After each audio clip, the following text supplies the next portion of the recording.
But here's the question no one asks. What if sending money home is ruining your life abroad? I'm going to say something that will definitely trigger some people. At some point, constant remittances stop being helpful and start becoming enablement. If money arrives no matter what, every month without question, where's the pressure to change, improve, or plan? Meanwhile, the person abroad is aging, exhausted, and financially exposed. That's not love, that's a broken system. Okay, today's video will be a bit different. I want to talk about something that has become a normal way of life for us Filipinos, and that is remittances, or sending money back home. While I agree that helping others is a good thing, I also think that in this day and age, assistance, especially financial assistance, should be limited. And it should be limited to our parents, partner, and children. And this financial assistance should never be in perpetuity. In other words, it should not be forever.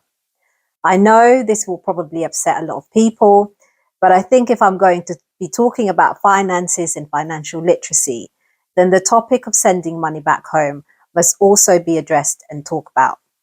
Somehow, over the decades, the Filipinos have been conditioned and controlled to internalize and accept the unspoken rule that if you work abroad, then you must send money back home. Whether you earn in dollars, pounds, euros, you're expected to help. And not just your parents, partner, and children, but also your siblings, their children, and other extended family members. And not just sometimes, and not when you're able to, but consistently, forever. And if you don't, you're called selfish, or they say you've changed, and worse, you've forgotten where you came from. But here's the question no one asks. What if sending money home is ruining your life abroad? So a few weeks ago, a video post made by a fellow Pinay who was based in the UK went viral. For the most part, she received a lot of support and encouragement from fellow Pinoys, but inevitably, there were also others who were leaving negative comments. Her video was really triggering, which is why it divided a lot of our fellow Pinoys, but also it sparked many conversations. It inspired me to also make this video today. Anyway, in her video, she was sharing a recent story about her siblings and parents. She was estranged from her family and hadn't been in communication with them for over a year, when she suddenly received a text message from one of her siblings telling her that it would be good if she could visit them in the Philippines, to be with them and celebrate their mother's 60th birthday in a few months' time. And that she wouldn't have to spend a penny of her own money, since they, as in the other siblings, would pay for it themselves, and they just wanted her presence there. Sounds harmless enough, right? Also, it sounds like her family were trying to reach out to her and initiating reconciliation, right? Well, our Pinay ate saw it very differently. She knew deep down that it wouldn't be quite as simple as that. Our ate knew that despite her siblings' reassurances, she would end up paying for the celebration. And she knew this because even though she had been supporting her family for so many years since she moved abroad, her siblings and her parents' lives still hadn't improved. In other words, she knew that they simply couldn't afford to pay for a 60th birthday party for their mother, at least not the type of party that they were expecting to have anyway. She also knew that she wasn't just going to be paying for the 60th birthday party, but that throughout her stay there, she would be treated as a human ATM machine by her relatives. She knew this because despite her financially supporting and helping her siblings for so many years, they were simply unwilling to help themselves and to find ways to better their lives. It saddened and angered her. This video resonated with me because it reminded me of my parents as well as my friends' parents who have financially helped and supported family members back home, including their parents, siblings, and also sometimes their siblings' children for so many, many years. I know for my parents, this was the situation for most of their lives, even until now that they've retired and moved back to the Philippines. Anyway, that's a story for another day. But it's the same old story. Our parents start sending money home to help their parents, which is fair enough, but then their siblings start to ask for money, which often becomes quite frequent. And then, most of the time, they'd also ask for help with their children's college expenses. Sometimes we, our parents' children, especially once we start working, we also get roped in to help out our cousins and other relatives, especially when it comes to their college fees. So that college fees again. I can tell you this, while it may seem noble and honourable to help out family members, in the long run, I really don't think this is helpful.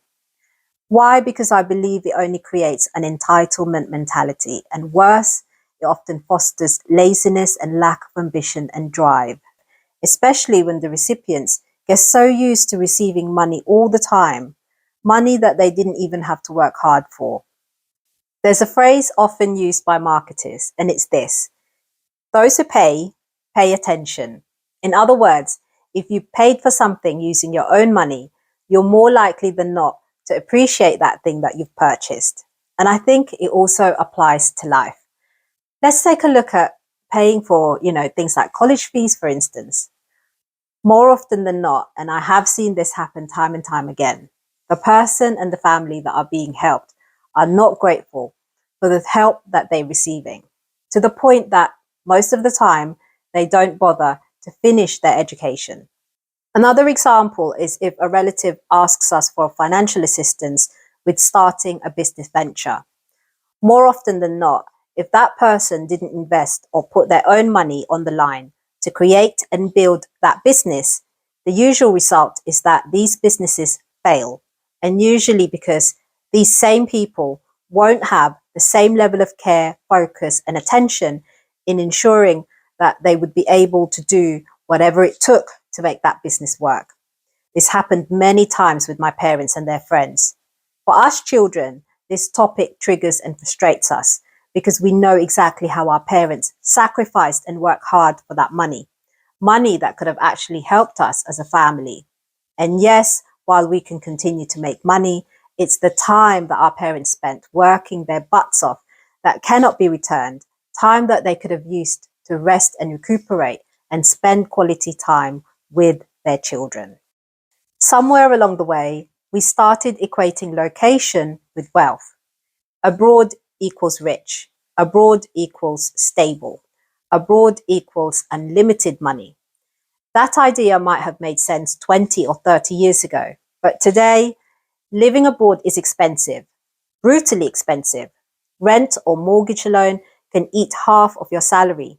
Groceries cost more every month. Transportation, healthcare, insurance, everything costs more. Even the people who were born in these countries are struggling. So when someone back home says, "You're abroad, you're fine," I want to ask them, fine compared to who and at what cost? Helping your family is a beautiful thing, but here's where it gets dangerous. Helping stops being voluntary and starts being expected. You're not asked if you can help, you're told how much you should help. And no one asks, do you have savings? Do you have an emergency fund? Do you have a retirement plan? Do you even like your life right now? The only question is, when are you sending money? People only see remittances. They don't see credit card debt, zero savings, anxiety every time rent or the mortgage is due, working overtime, time spent working instead of resting, money given to other people instead of using that money for themselves and for their partners and their children. They don't see Filipinos abroad living paycheck to paycheck in a first world country. They just see the money arriving. We love calling OFWs and other Pinoys living abroad our modern day heroes. And yes, there is sacrifice there. But let's be honest, that label also traps people because heroes aren't allowed to complain. Heroes aren't allowed to rest. Heroes aren't allowed to say, "I can't afford this anymore." Once you're a hero, your suffering becomes normal and invisible. What makes this worse is that expectations back home rarely adjust. People still assume you can always send more. Exchange rates solve everything. You can just work harder, but time is limited, energy is limited, and health is limited. And when all your income flows outward, nothing stays with you. I'm going to say something that will definitely trigger some people. At some point, constant remittances stop being helpful and start becoming enablement. If money arrives no matter what, every month without question, where's the pressure to change, improve, or plan? Meanwhile, the person abroad is aging, exhausted, and financially exposed. That's not love, that's a broken system. Let's talk about the part no one likes to admit. A lot of Filipinos abroad delay dating, marriage, having kids, and building a life of their own. Not because they don't want those things, but because they're already financially responsible for everyone else. And one day, you look up and realize you spent your youth surviving for others, not living for yourself. That realization hurts. I have cousins who are working abroad and who have never married and had their own families because they were financially supporting their parents and younger siblings.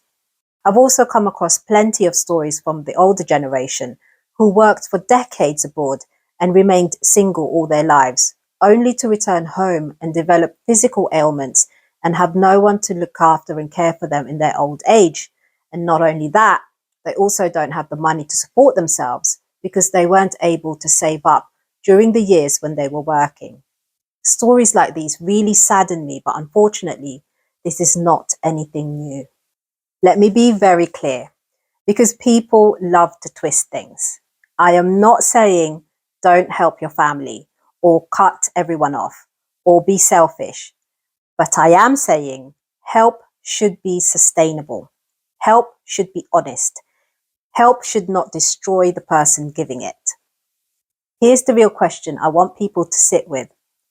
Why is it normal for Filipinos abroad to have no savings, but unacceptable for them to say no? Think about that. If you're Filipino and living abroad, hear this. You are not a bad person for wanting stability.